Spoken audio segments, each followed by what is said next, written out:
안녕하세요, 레오입니다. 창밖을 보니까 날씨가 좀 풀린 것 같다는 생각이 드네요. 여러분, 요즘 추운 날씨에 많이 고생하셨어요. 저는 이렇게 추운 날씨 속에서 책을 읽는 것을 굉장히 좋아하는데요. 어렸을 때부터 좀 취미였던 것 같아요. 물론 너무 좀 고상하긴 하지만, 오늘 소개해드릴 책은 제가 굉장히 읽으면서 많이 킥킥킥 웃었던 그런 책이에요. 근데 이 웃었다라는 표현이 뭐랄까 비웃는 게 아니라 너무 평소에 내가 했던 생각하고 비슷하고 또 때로는 굉장히 닮고 싶기도 하고 그런 사람을 만났어요. 바로 이성갑 저자의 오늘도 삶을 이겨나갑니다입니다.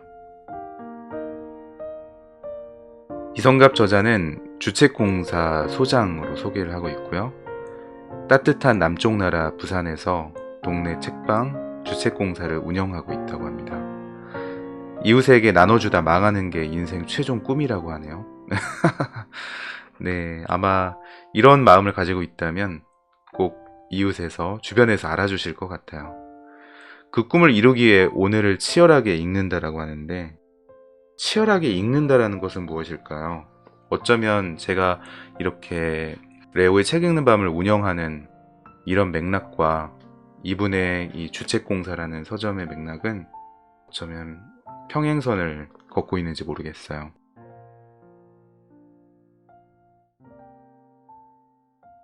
좋은 문구가 있어서 한번 읽어드릴게요.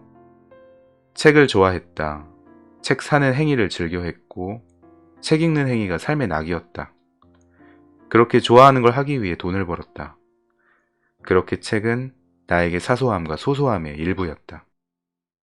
그렇게 살다 보니 어느 날 일부가 전부가 되어 따뜻한 남쪽 나라 부산에서 책을 팔고 있다. 네. 부산을 따뜻한 남쪽 나라로 소개하는 것도 이 저자의 내공이 보여지는 항목인데요. 책 가격은 14,800원이고요. 그리고 총 페이지 수는 그래도 꽤 두툼하니 약간 질감이 있어요.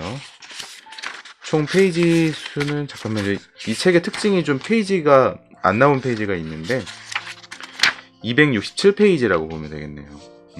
굉장히 매력적인 책이었어요.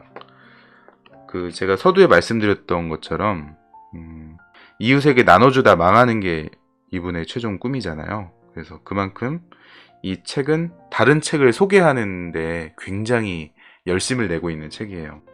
많은 작가들을 서로 연결하는 그런 분이 되지 않을까, 굉장히 존경의 의미를 가지면서 이렇게 한번 다뤄보겠습니다. 스토우하우스 출판사에서 펴낸 책인데요. 오늘도 삶을 이겨나갑니다 입니다. 자, 제가 인상 깊게 봤던 부분을 한번 볼게요.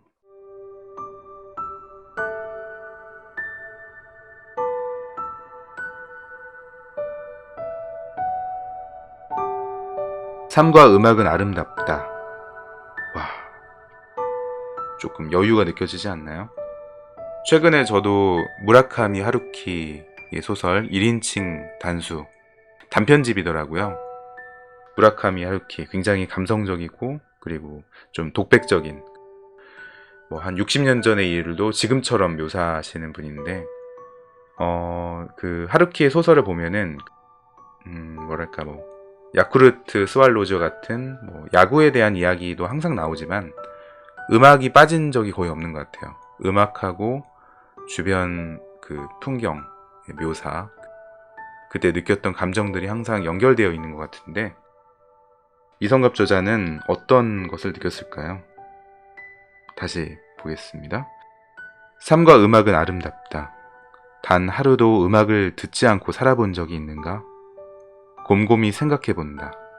내겐 없다. 우리에게 음악은 때려도 뗄 수 없는 그런 존재다. 마치 끊기면 죽는 생명의 호흡과도 같다. 삶과 음악은 아름답다. 그 아름다움은 닮아서 우리 삶 속 깊숙이 자리 잡는다.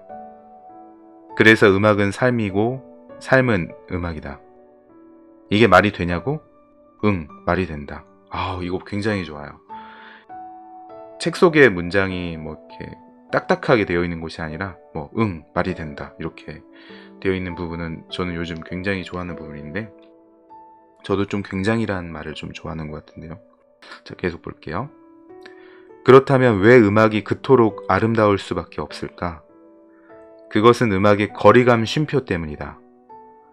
음과 음 사이의 적당한 쉼표가 음악을 그토록 아름답게 한다. 삶 또한 마찬가지다.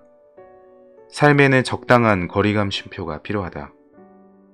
나는 이 쉼표를 적당한 거리감 주춤이라고 표현하고 싶다.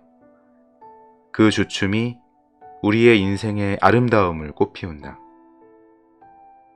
쉬지 않고 달리면 죽는다. 죽고 싶지 않다면 주춤거려라.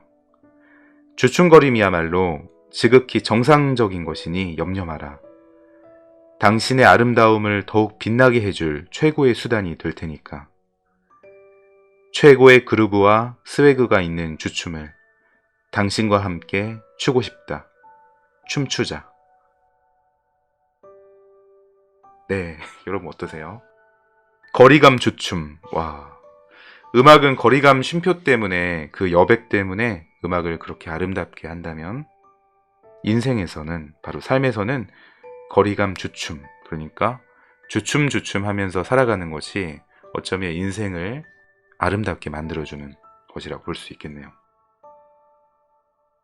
이 삶과 음악은 아름답다라는 부분에서 위즈덤 하우스에서 2018년에 펴낸 니나킴의 잠시 주춤하겠습니다라는 책의 표지를 보여주면서 이 책을 읽고 아마 이 저자가 느낀 감정인 것 같아요.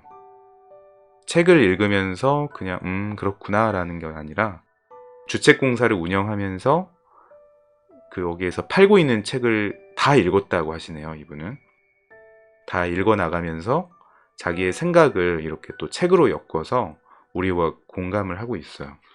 와, 이런 과정이 책을 팔면서 책을 공감하고 사람들하고 소통하고 이웃에게 퍼주고 싶어하는 이 마음이 저를 굉장히 자극했고, 그리고 도전하고 싶다는 그런 마음이 들게 했어요. 또 제가 감명을 받았던 부분을 한번 읽어보며 오늘 책을 또 소개해 보겠습니다. 네, 바로 제목이 개취와 취저라는 건데요.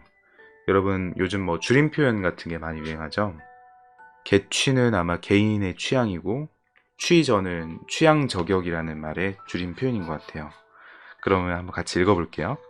개취와 취저. 줄임말이 난무하는 이 시대에 가장 많이 쓰는 말이 있다면 개취 또는 취저일 것이다. 개취가 먼저 생긴 듯하고 그 뒤에 취저가 생긴 듯하다. 만약 지금 당신이 인터넷에서 개취와 취저를 찾고 있다면 조금 심각하다. 뭐 모르면 어떤가. 이번 기회에 알면 되는 것을. 너무 낙심하지 마라. 네, 저 낙심 안 했거든요. 사실 개취는 알고 있었는데 취저는 사실 몰랐어요. 뭐 개인의 취향은 사실 뭐 드라마 제목도 있었잖아요. 그죠? 여러분 기억나시죠? 계속 읽어볼게요. 개취와 취저라는 말이 어찌 보면 개인주의 사회로 오면서 개인의 삶이 존중받고 싶어서 나타난 것은 아닐까 생각한다. 그만큼 우리는 눈치 보며 살아간다는 의미이기도 하겠다. 늘 드리는 말씀이지만 내가 있어야 네가 있는 것이다. 그것을 망각하고 우리는 사람을 좇고 사람을 좋아한다.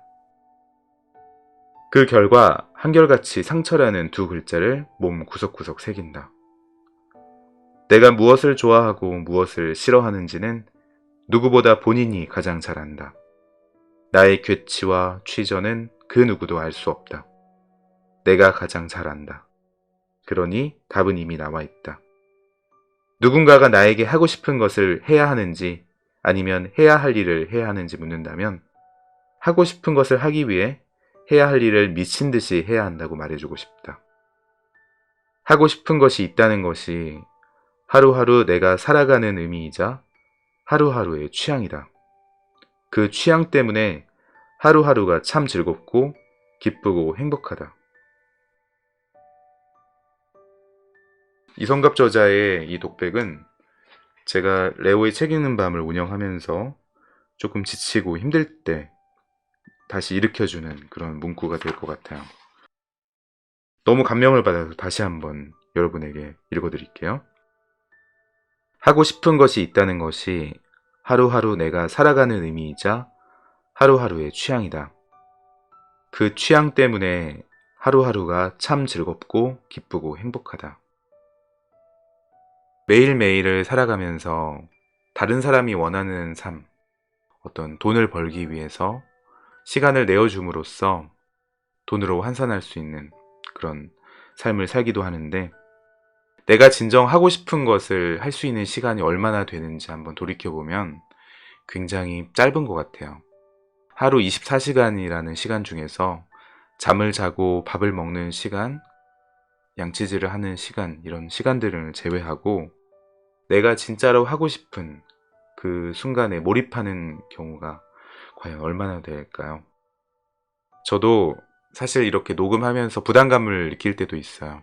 잘해야겠다는, 또는 발음이 가끔 틀리기도 하고 다시 녹음할 때 자꾸 틀리는 부분도 있고요. 많은 부담감 속에서도 그래도 이 일이 참 기쁘고 행복하다고 생각해 봤어요. 그렇다면 제가 해야 할 의미는 생긴 거죠. 계속 읽어볼게요. 당신의 하루의 취향, 그 취향의 공간에서 당신이 마음껏 먹고 마시고 뛰고 걷고 뒹굴며 누렸으면 좋겠다. 작가는 우리에게 개취와 취저가 무엇인지 제대로 알려주었다. 이제 이성갑 저자는 김민철 저자의 하루의 취향이라는 2018년 북라이프 출판사에서 펴낸 책을 소개하면서 이런 깊은 감상을 전하고 있었네요. 저도 아직 이렇게까지 깊은 내공은 없지만 어떤 책을 소개할 때 좀 설레요. 저의 삶과 생각들을 연관해서 내용을 더 잘 소개할 수 있었으면 좋겠다, 이렇게 생각을 해봅니다. 제가 지금보다 한 단계 더 성장할 수 있는 그런 북튜버가 되기를 간절히 바라며 오늘의 나눔을 마쳐보려고 해요.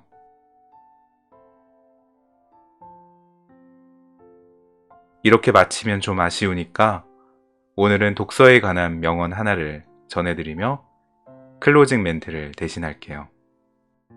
물론 이성갑 저자의 이야기를 좀 더 해드리고 싶은데 여러분이 꼭 이 책을 한번 나중에 한번 직접 만나보시면 좋을 것 같네요.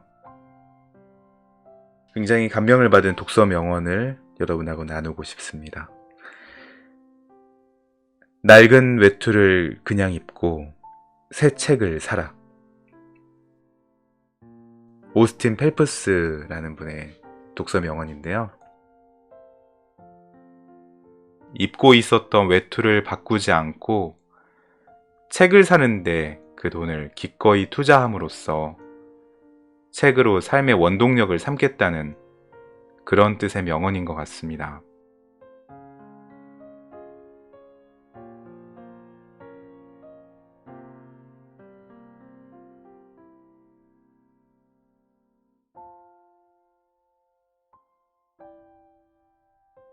오늘 하루도 좋은 하루 되시길 바라며 이렇게 마쳐볼게요.